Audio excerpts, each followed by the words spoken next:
G'day YouTubers, Mikey here, and here we have the Kings of War Goblin Fleabag Riders Regiment, bit of a mouthful, and we're going to be talking about how to put the models together. Now, one of the things I forgot to mention in my previous unboxing video was that there isn't actually any instructions in here, so a bit of a shame, but I'm not sure if this is something that is normal with Mantic miniatures or I was just unlucky.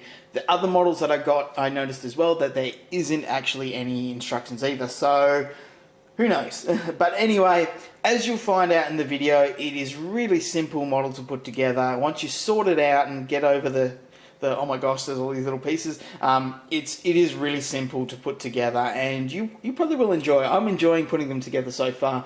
There's a few little things that I'll highlight in the next segment of this video, and hopefully that will help you out a little bit if you do pick up these models and just before you get started.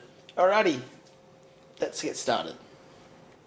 Okay, here we have the Goblin Fleabag Riders Regiment. Now, essentially, once you get all the pieces out, you're going to find that you've got two different, like, wolves models. One is in a jumping pose, almost. So, like this guy.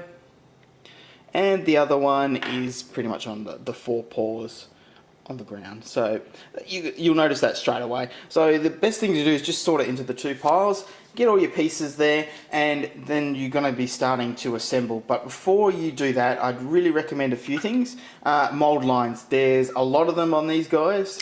Not any more than you usually get on models, so I don't think it's that extreme. But what you are going to want to do is have a scalpel or some little files and that. But I recommend a scalpel, and just don't use the sharp side. Just use the flat side of the blade.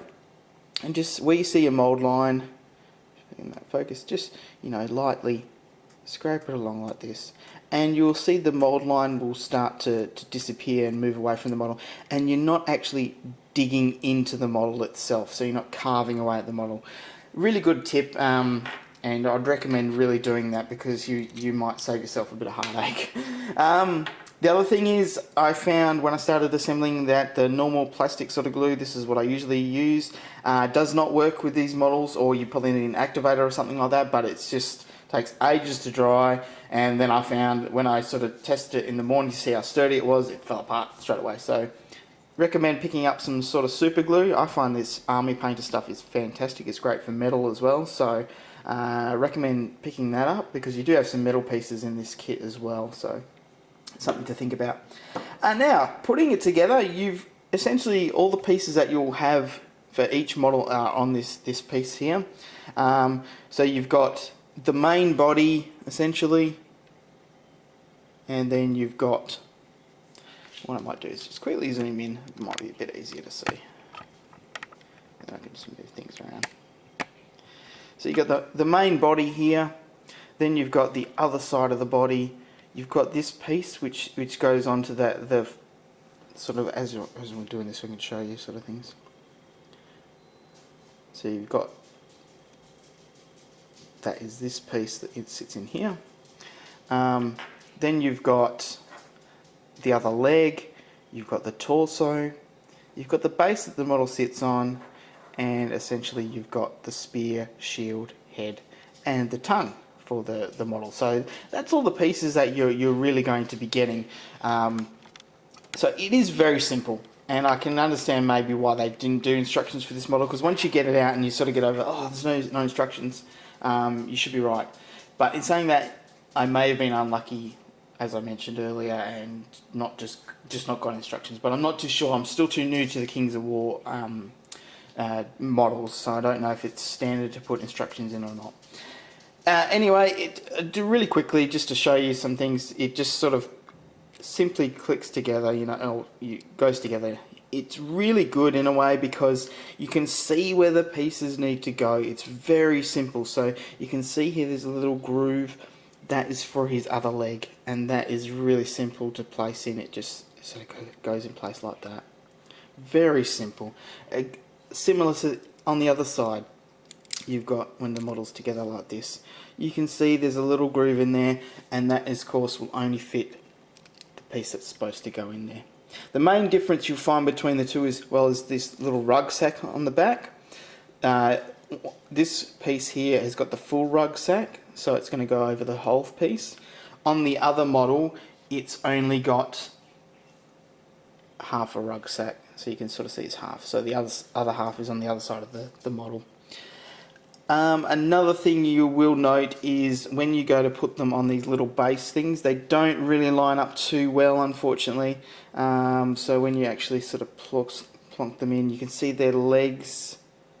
Sorry, it's a bit hard to show you. You can sort of see that the legs don't 100% line up too well. So essentially that goes in there. The other leg goes in, it's supposed to go in that hole there. So yeah, it doesn't fuss me too much because I make themed sort of, I use flocking and that on the bases, so really it's not going to matter to me at all. Once you've sort of got this guy together, it's really simple again. You can see there forms a hole at the top here, and you need to make sure that this hole is clear. So you want to get your knife or whatever in there and just sort of clean it out a little bit if it's not clear. And all you do is you just sit the body into it. Again, really simple. You can see on the body there's a groove here. That is for the shield. And there's a shield there. And on the back of the shield you can see the little square grooves. So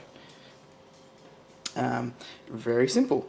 And on the rest of the body you can sort of see you've got a spot for the head, and on this side it will be the spear or the standard or the sword that the champion's got, or the musician. So again, really simple stuff.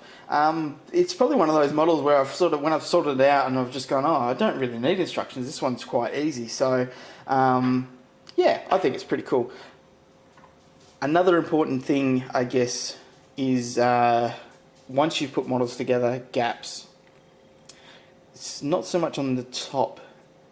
Underneath on this model is really bad. On the other type of model, it's a lot more noticeable. So you can see the gaps there. So green stuff is probably unnecessary. I'm definitely going to be using some green stuff on these guys to sort of tidy it up. So the next shot that I'll show you is them all together. But yeah, I want to green stuff that first because I don't want to put all the stuff together and then try and struggle putting the green stuff on. So the next shot you'll see they'll be all together, and I'll let you know any other things that I've come across when I'm putting them together. Alrighty. Alrighty, we've got the models all together now, so pretty much ready for base coating and painting.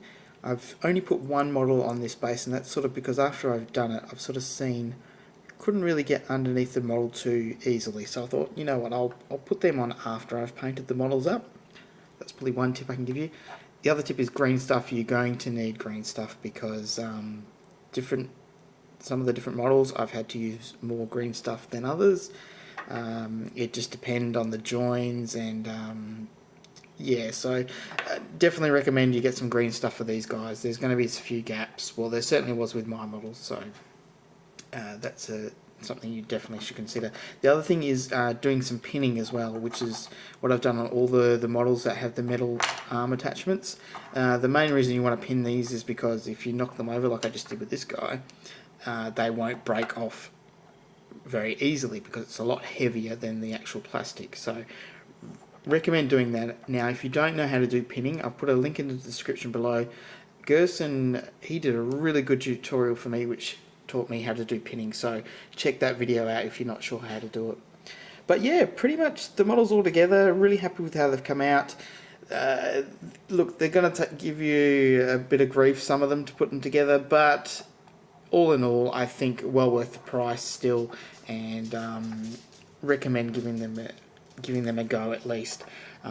Very keen to definitely start painting them though. So hopefully the upcoming videos you'll see them painting. But yeah, that's pretty much my assembly video all done. So I hope you enjoyed it and you got some tips and some guidance on how to put these models together that will help you out. Alrighty, all the best, and I'll see you in the next video. Bye.